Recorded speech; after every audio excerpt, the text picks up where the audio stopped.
Mesdames et Messieurs, en prenant la parole devant vous aujourd'hui au nom de la France, j'ai bien conscience que dans les circonstances où nous nous trouvons, nous sommes tous confrontés à une responsabilité historique. Nous sommes en plein milieu d'une crise économique et financière sans précédent. Nous sommes à la veille d'une catastrophe écologique planétaire. Nous devons maintenant inventer un monde nouveau où les folies d'hier ne seront plus possibles. C'est la responsabilité qui nous incombe. Nous savons tous maintenant vers quelle catastrophe pourrait nous conduire notre obstination à essayer de régler les problèmes du XXIe siècle avec les instruments et les idées du XXe siècle. Désormais, plus un seul d'entre nous ne pourra prétendre qu'il ne savait pas. La prise de conscience est universelle. La voie dans laquelle le monde s'était engagé depuis plusieurs décennies, cette voie est une impasse. Alors cette prise de conscience se fait dans la peine, dans la souffrance, dans l'angoisse. Mesdames et Messieurs les chefs d'État, nous sommes comptables, politiquement et moralement, de cette souffrance accumulée sur la planète. Il y a des dizaines de millions d'hommes et de femmes qui ont perdu leur emploi, qui ont perdu leur maison. Il y a 1 milliard d'êtres humains qui souffrent de la faim. Il y a des centaines de millions d'êtres humains qui n'ont pas d'eau, qui n'ont pas accès à l'énergie, qui n'ont pas les soins médicaux minimums. À ces centaines de millions d'habitants de la planète, il nous appartient à nous, chefs d'État et de gouvernement, et à personne d'autre, de rendre l'espoir. Ceux qui payent les conséquences de la crise n'y sont pour rien. À tous ceux qui sont indignés par les comportements de ceux dans la finance qui nous ont conduits au bord du chaos et qui voudraient continuer à s'enrichir d'une façon indécente, nous devons une réponse. À ceux qui meurent encore pour des guerres absurdes qui datent d'un autre âge, alors que l'humanité a tant de défis à relever, nous devons une réponse. Et la réponse de la France, elle est sans ambiguïté. Cela ne peut plus continuer comme avant. Nous devons changer. Nous ne pouvons pas accepter que tout recommence pour qu'une autre catastrophe se produise demain. Après un tel démenti de nos habitudes de pensée, de nos préjugés, au fond, la tâche qui repose sur nos épaules est exactement la même que celle qui reposait sur les épaules des hommes de bonne volonté qui, ici, au lendemain de la Seconde Guerre mondiale, ont posé les bases d'un nouvel ordre politique, économique, monétaire, mondial.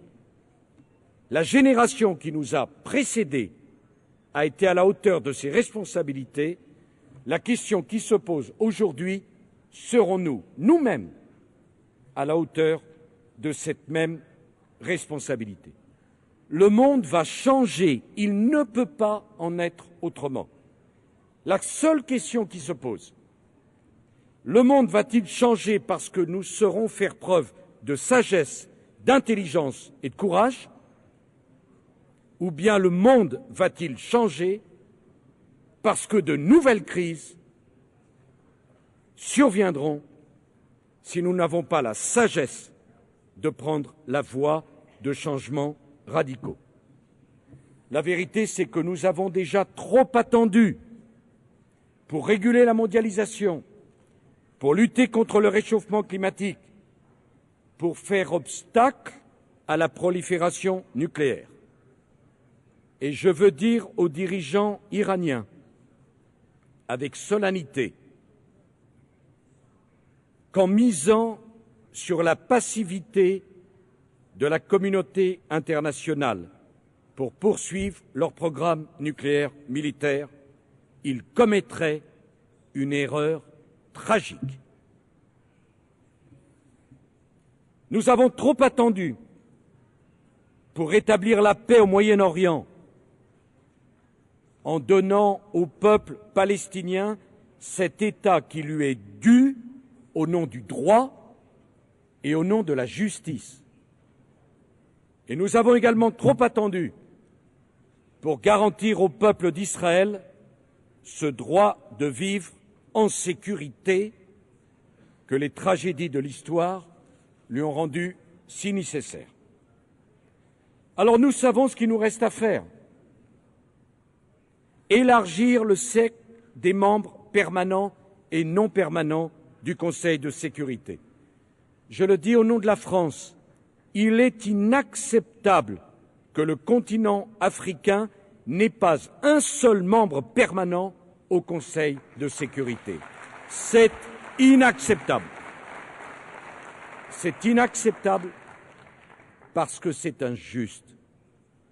Il est inacceptable que le continent sud-américain, avec cette grande puissance qu'est le Brésil, que l'Inde, avec son milliard d'habitants, ou encore le Japon ou l'Allemagne, soient exclus des membres permanents du Conseil de sécurité.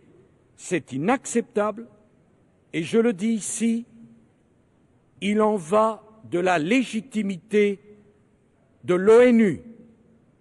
Soit l'ONU se réforme et elle sera plus légitime, soit l'ONU choisit l'immobilisme et les grandes décisions, hélas, se prendront à l'extérieur de l'ONU.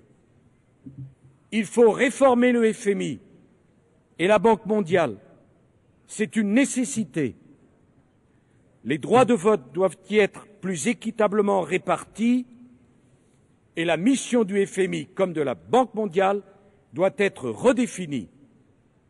Conserver le FMI, le cantonner dans le rôle de gardien d'une orthodoxie que la crise a si fortement ébranlée serait une erreur tragique. Il faut refonder le système monétaire international. Mesdames et messieurs, il ne peut pas y avoir un monde multipolaire politiquement et uni monétairement. Ce n'est pas acceptable et ce n'est pas possible. Il faut refonder le capitalisme financier. La France ne renoncera pas parce qu'un système où l'on ne paye pas le vrai prix du risque et le vrai prix de la rareté est un système suicidaire. Il faut en finir avec les paradis fiscaux, car nous n'avons pas à tolérer les lieux où se cache l'argent de la spéculation, du crime et de la fraude. Cela dépend que de nous. Personne dans le monde ne comprendrait que nous transigions avec cet objectif. Il faut limiter les fluctuations des cours des matières premières, soumis à une spéculation excessive, à commencer par le pétrole. Cette instabilité est insupportable. on doit payer aux pays qui disposent de matières premières le prix, le juste prix de ces matières premières, et on ne doit pas accepter la spéculation qui déstabilise le monde sur les cours de ces matières premières. Nous devons fixer des objectifs à Copenhague, des objectifs chiffrés en matière d'émissions de gaz à effet de serre. Nous ne pouvons plus différer le moment du choix. Nous devons créer une organisation mondiale de l'environnement. Nous devons reconnaître la légitimité du principe de la taxe carbone aux frontières pour que nul ne puisse tirer bénéfice, ce qui serait un comble, du dumping environnemental. Nous ne pouvons pas laisser le droit du commerce imposer seul sa loi. Je crois au libre-échange. Mais il y a des normes fondamentales qui existent. Nous sommes membres de l'Organisation mondiale de la santé. À quel titre et de quel droit bafouons-nous le droit à la santé de ceux qui n'ont rien? Nous sommes membres de l'Organisation internationale du travail qui a défini 8 normes fondamentales. Pourquoi accepter que ces normes soient bafouées? Le droit à la santé, le droit à un minimum de respect de la question sociale, le droit de la protection de la planète compte autant que le droit du commerce. Il n'y en a pas un de ces droits qui est supérieur aux autres. Enfin, on ne peut pas demander aux pays en développement et aux pays pauvres de respecter ces normes sans que nous-mêmes, les pays riches, nous ne les aidions dans leurs efforts. Nous appartenons tous à la même humanité. Nous vivons sur la même planète. Nous sommes concernés par les mêmes défis. Alors oui, il faudra que nous soyons capables de partager nos technologies. Cela concerne la France, et la France y est prête, comme les autres pays riches de la planète. Oui, il nous faudra trouver de nouvelles ressources pour l'aide au développement, pour relever ensemble le défi écologique. Et s'il le faut, je n'hésite pas à le dire, nous trouverons ces ressources en taxant les gains excessifs de la spéculation et de la rente.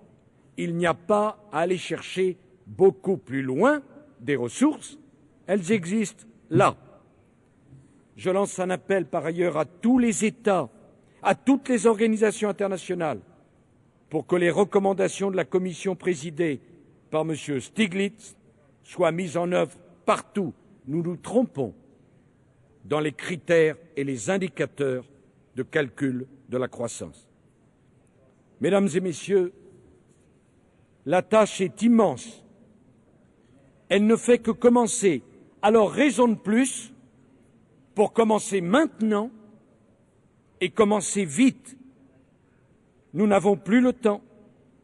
Chacun doit être conscient de ce qui se passerait si nous devions rentrer dans notre pays, les uns comme les autres, en expliquant à nos concitoyens que nous avons été incapables de nous entendre,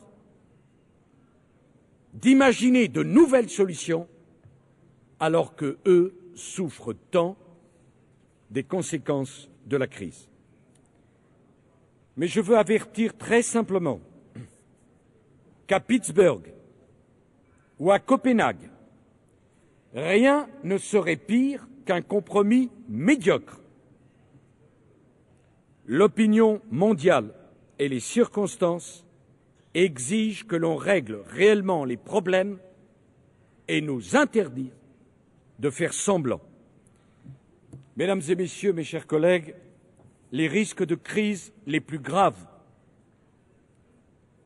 si nous nous laissons aller à l'immobilisme, ne sont pas derrière nous, ils sont devant nous.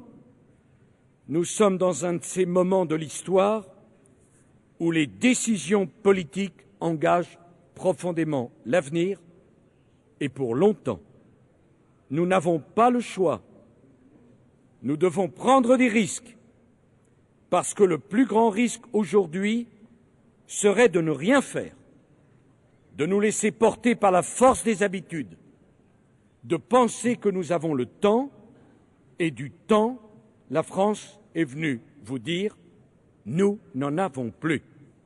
Mesdames et messieurs, je souhaite que cette année 2009 soit celle de la refondation d'un nouvel ordre mondial plus juste, plus efficient, dans lequel chacun d'entre vous pourra se reconnaître. Je vous remercie.